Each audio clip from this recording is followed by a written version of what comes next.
Chamo-me Idália Tiago, trabalho na Fundação José Saramago há uns 11 anos, tenho 3 filhos, um neto, sou ativista militante em vários sítios, em várias causas, em várias lutas. Não sou de literatura, sou de sociologia, mas, enfim, acho que aqui o sítio onde eu trabalho é assim, a junção destas coisas todas, acho que não podia estar num sítio melhor. Foi das melhores coisas que me aconteceu na vida, foi trabalhar aqui. Sou a Rita Pitada, sou bibliotecária, embora a minha formação seja História. Sou apaixonada por literatura, portanto estou no emprego certo, que me dá muito prazer. Sou mãe de um filho, estou neste projeto com muito gosto, a convite da Idália Tiago, aqui da Fundação, juntamente com a Isabel. Então, eu chamo-me Isabel Araújo Branco, sou, entre muitas outras coisas, professora na Universidade Nova de Lisboa, na área dos estudos hispânicos, da área da literatura comparada e dos estudos sobre as mulheres. Éramos amigas, éramos e somos amigas. A Rita trabalha numa biblioteca, portanto uma ligação muito grande aos livros, para além de ser minha amiga, e a Isabela já tinha visto algumas das atividades que ela faz, além de ser professora e de trabalhar na área com literatura, já tinha visto algumas coisas que ela tinha feito também extra, dedicado a coisas de mulheres, e portanto achei que este convite fazia sentido. Então, este projeto, fizemos uma proposta à Fundação, é que ele integrasse as vozes de mulheres, que integrassem a programação da Fundação. A minha ideia inicial era, não é bem um clube de leitura, não é bem um sítio, não era essa a ideia era divulgar o trabalho das mulheres. E isto porque, muitas vezes, quando procuramos para uma atividade qualquer, encontrar uma mulher de uma determinada área, há sempre uma dificuldade enorme, porque as pessoas começam a dizer: não há ninguém nesta área, não conhecemos ninguém.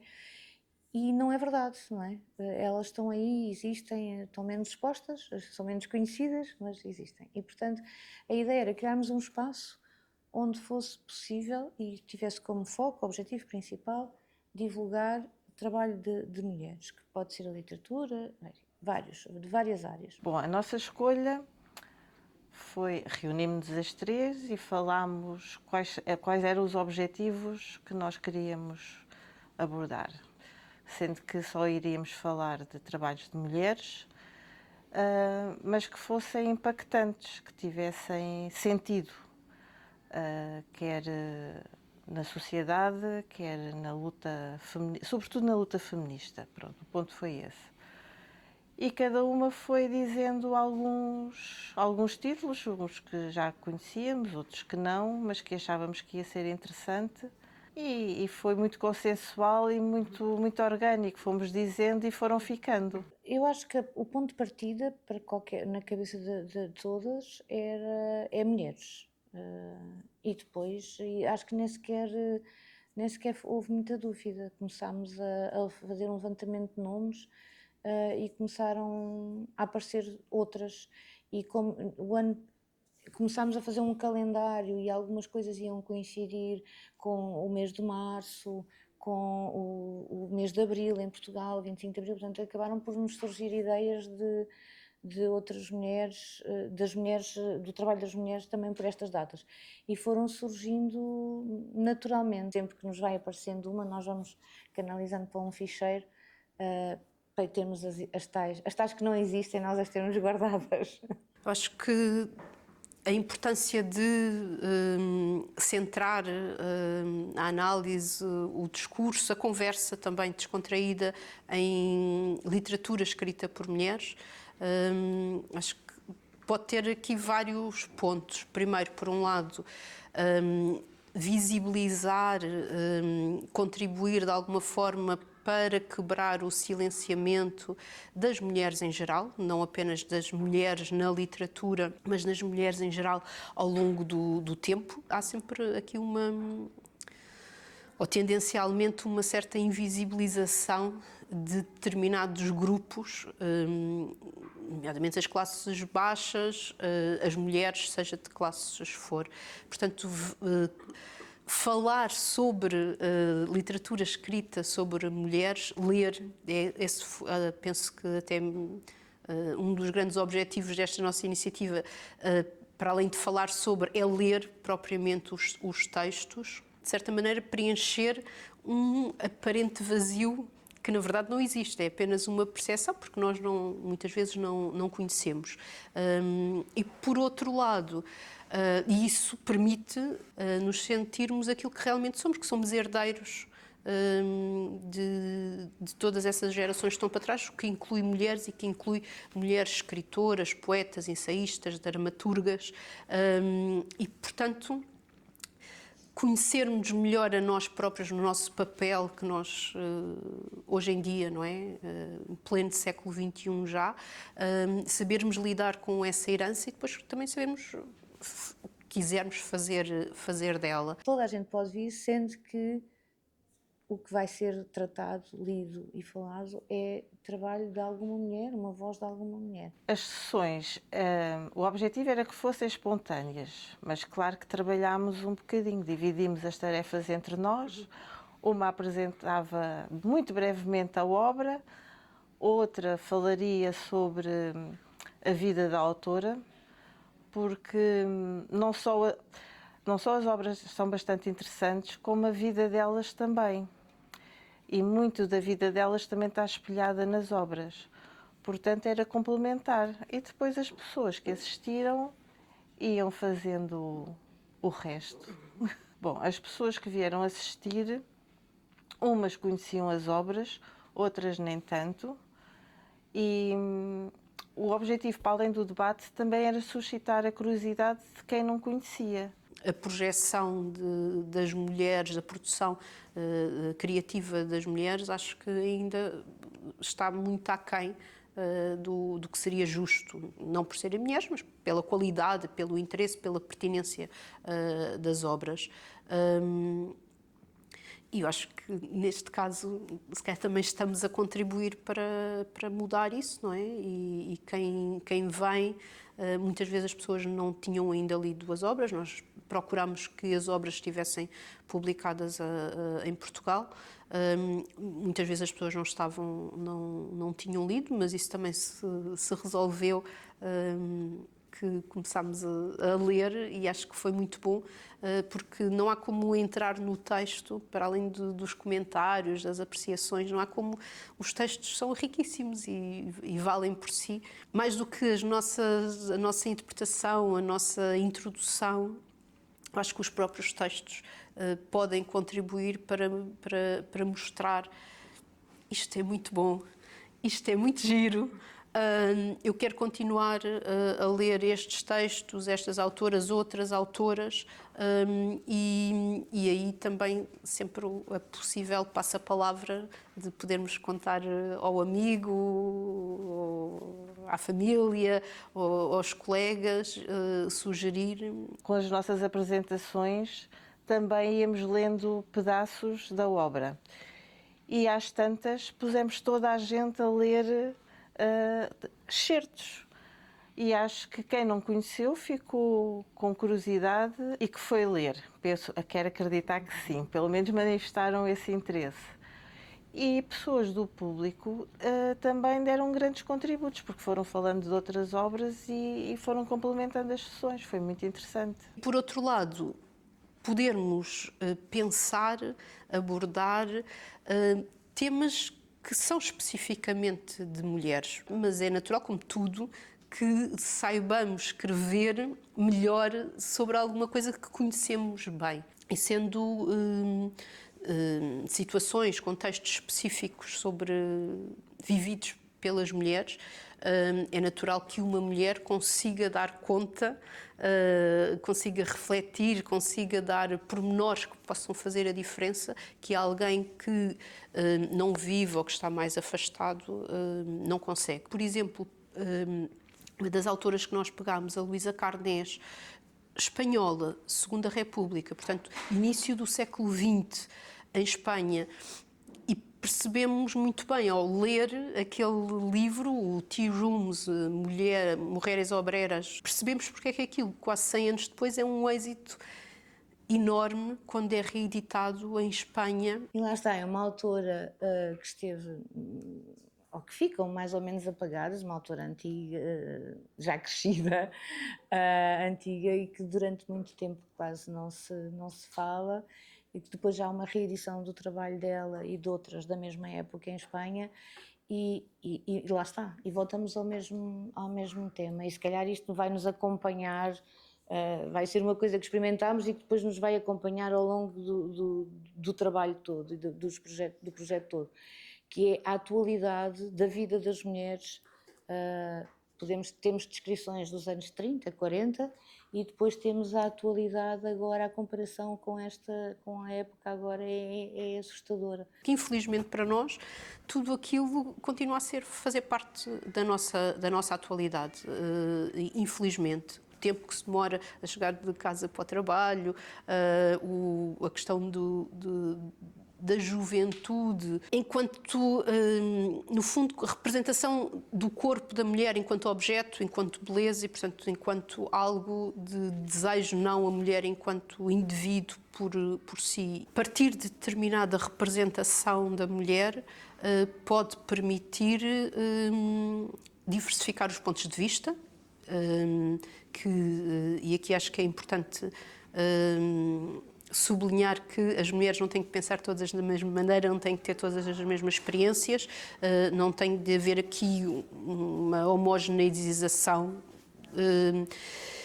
e pode-se pegar em temas que se calhar em alguns casos podem ser vistos como sendo superficiais ou não importantes, e que afinal podem também ser.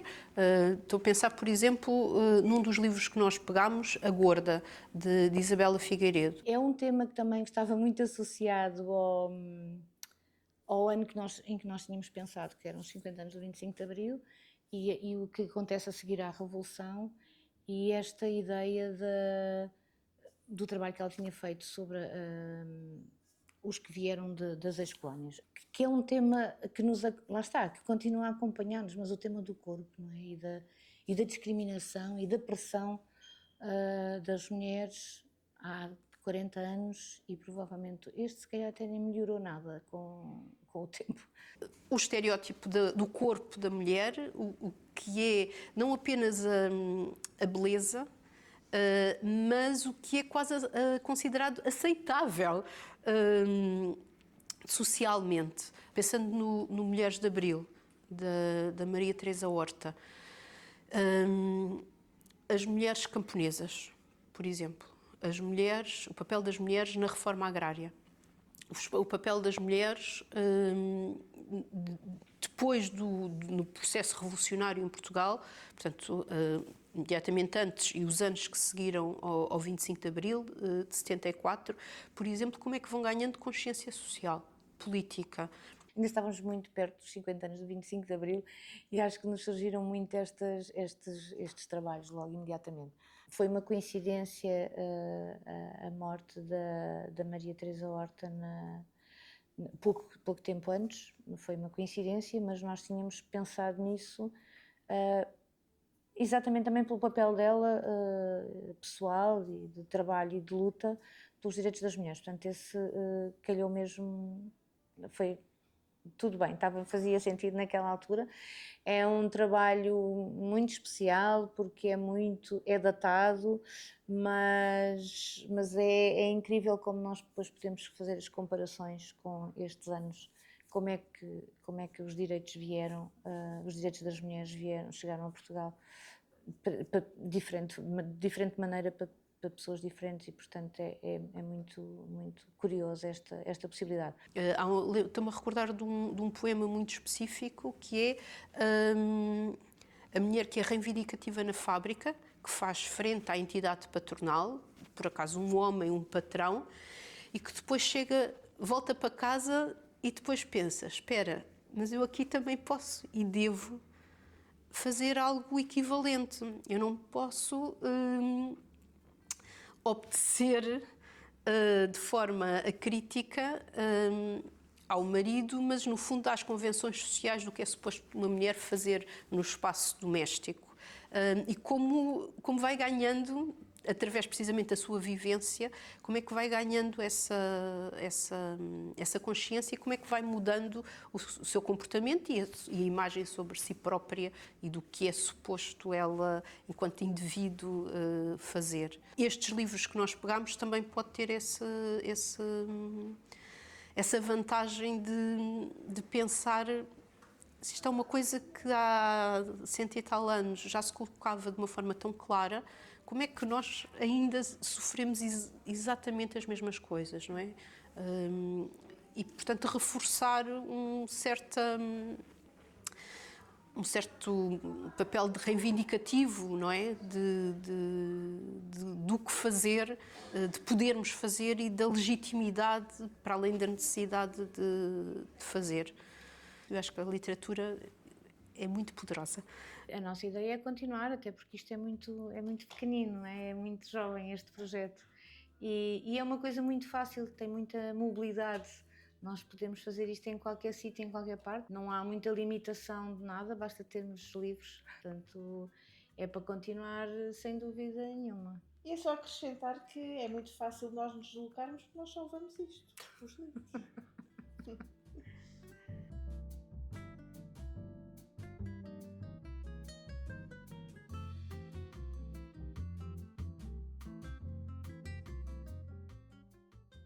Numa determinada área e perspectiva do livro é possível, se tivermos um público que nem sequer conhece a autora, também dá perfeitamente para fazer ação e para lermos.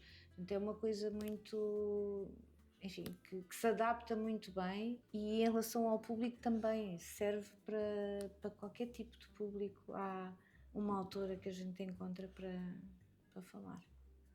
E é muito enriquecedor porque cada uma de nós conhece obras que as outras não conhecem, assim como o público também tem trazido obras novas. E os diálogos, não é? Os diálogos que acabam as pessoas estabelecer a partir da leitura concreta com outros livros que a propósito de determinada personagem, ou determinada situação, ou determinada autora, e é possível estabelecer de facto aqui esses diálogos. Estamos habituadas a que nos digam vão homens porque não há mulheres que tenham investigado nesta área ou que tenham escrito sobre esta área, e acabamos por ok, e não é ok, não pode ser ok. E pessoalmente também eu sinto o que a Idália diz, e sobretudo estando envolvida, é exatamente a descoberta que afinal há muito mais do que aquilo que nós pensávamos, e com muito valor. É isso. Eu acho que, para além do prazer de ler, são sempre desculpas para lermos e para conversarmos sobre literatura, e o prazer que isso também nos dá. E divulgar literatura em geral, divulgar literatura escrita por mulheres que normalmente têm menos divulgação, e portanto aqui dar a conhecer e dar a conhecer escritoras muito boas. Espero que consigamos continuar. E claro que temos aqui a limitação à partida de obras publicadas em Portugal pela língua, mas ainda assim temos tanta coisa, seja dentro da literatura portuguesa, seja da literatura lusófona, seja da literatura traduzida para português.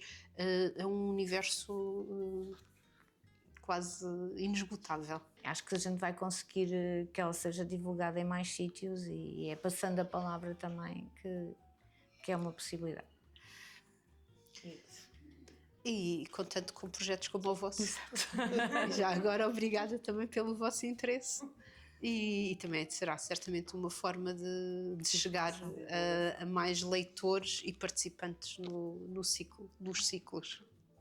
Obrigada. Obrigada a vocês.